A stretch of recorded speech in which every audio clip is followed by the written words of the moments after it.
देश के लिए अपनी जान की कुर्बानी देने वाले क्रांतिकारियों में से एक, जिनका नाम इतिहास में सुनहरे अक्षरों में लिखा गया है। एक ऐसा नायक जिसने अपनी जवानी देश की आजादी के लिए समर्पित कर दी। जी हां, हम बात कर रहे हैं भगत सिंह की। भगत सिंह का जन्म 28 सितंबर 1907 को पंजाब के लायलपुर जिले के बंगा गांव, जो अब पाकिस्तान में है, में हुआ था। उनका जन्म एक ऐसे परिवार में हुआ था जो स्वतंत्रता संग्राम में सक्रिय रूप से शामिल था। उनके पिता किशन सिंह और चाचा अजीत सिंह दोनों ही स्वतंत्रता सेनानी थे। उनके परिवार का माहौल हमेशा देशभक्ति और स्वतंत्रता की बातों से भरा रहता था। यह कहा जा सकता है कि देशभक्ति उनके खून में थी। बचपन से ही भगत सिंह ने अपने परिवार से देशभक्ति और बलिदान की कहानियां सुनी। भगत सिंह बचपन से ही अंग्रेजी हुकूमत के खिलाफ थे। उन्होंने अपने आसपास के लोगों को अंग्रेजों के अत्याचारों के खिलाफ लड़ते देखा और इससे उनके मन में अंग्रेजों के प्रति गहरी नफरत पैदा हो गई। जलियांवाला बाग हत्याकांड 1919 ने उनके बाल मन को गहराई से झकझोर दिया।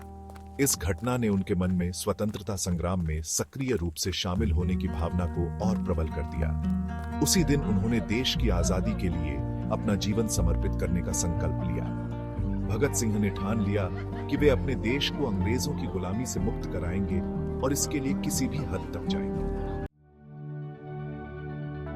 भगत सिंह ने लाहौर के नेशनल कॉलेज में दाखिला लिया।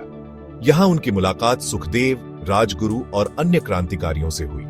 इन मुलाकातों ने उनके विचारों को और भी पुख्ता किया।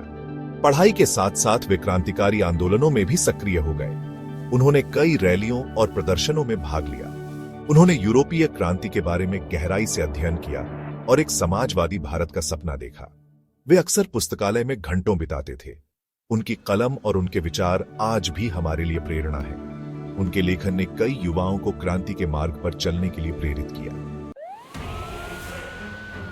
1928 में लाला लाजपत राय पर अंग्रेज अफसर सैंडर्स ने लाठीचार्ज किया, जिससे उनकी मौत हो गई। यह घटना भारतीय स्वतंत्रता संग्राम के लिए एक महत्वपूर्ण मोड़ साबित हुई। भगत सिंह ने इसे अन्याय माना और अपने साथियों के साथ सैंडर्स की हत्या की योजना बनाई। यह उनके लिए एक व्यक्तिगत और राष्ट्रीय अपमान का बदला था। भगत सिंह, राजगुरु और सुखदेव ने मिलकर सैंडर्स की हत्या कर दी। यह घटना भारतीय क्रांतिकारी आंदोलन में एक महत्वपूर्ण क्षण था। इसके बाद 1929 में भगत सिंह और बटुकेश्वर दत्त ने असेंबली में बम फेंककर अंग्रेजों को एक स्पष्ट संदेश दिया कि हम तुम्हें सुनाना चाहते हैं। यह बम सिर्फ चेतावनी थी, किसी को नुकसान पहुंचाने के लिए नहीं। उनका उद्देश्य था अंग्रेजी हुकूमत को जगाना और भारतीय जनता को प्रेरित करना। इस घटना ने भारतीय स्वतंत्रता संग्राम में एक नई ऊर्जा भर दी और भगत सिंह को एक राष्ट्रीय नायक बना दिया। भगत सिंह ने अदालत में अपने कार्यों के पीछे के उद्देश्यों को स्पष्ट किया, यह बताते हुए कि उनका मकसद किसी को नुकसान पहुंचाना नहीं था, बल्कि स्वतंत्रता की आवाज को बुलंद करना था। भगत सिंह ने जेल में भी संघर्ष जारी रखा। उन्होंने साथी कैदियों के साथ भूख हड़ताल की, जिससे उनकी हालत बिगड़ गई। इस दौरान उन्होंने कई लेख लिखे, जिनमें उनकी समाजवादी विचारधारा झलकती थी।